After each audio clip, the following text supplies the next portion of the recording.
Does anyone here get on average a solid 10 numbers or so per week? Yeah, I mean, Yes, for sure.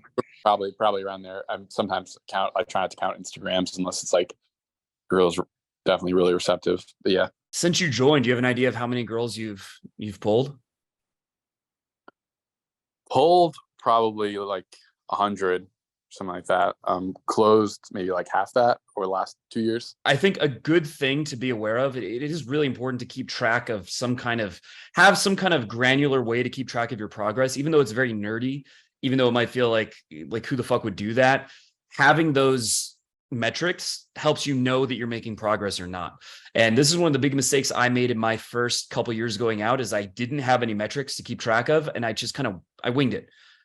And what ended up happening is I would have periods where I did really well, periods where I did really badly, but it wasn't going in a specific direction. So keeping track of how many approaches you do, how much time you spend out, even how many warm-ups you do, right? You should give yourself credit. If you're someone who has a lot of approach anxiety, it's hard for you to approach, and you just say, hey, I like your dress, and then you run away. That's still something, right? That's still worth keeping track of that you're doing that until you get over the approach anxiety.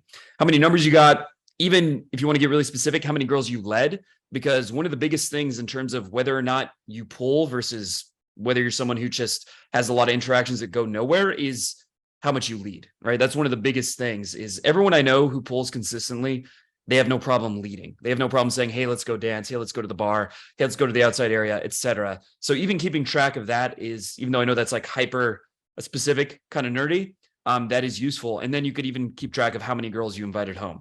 Because I would say one of the biggest things, guys who pull, I mean, it sounds obvious, right? Guys who pull, they're inviting girls home, and guys who don't pull, they're not inviting girls home.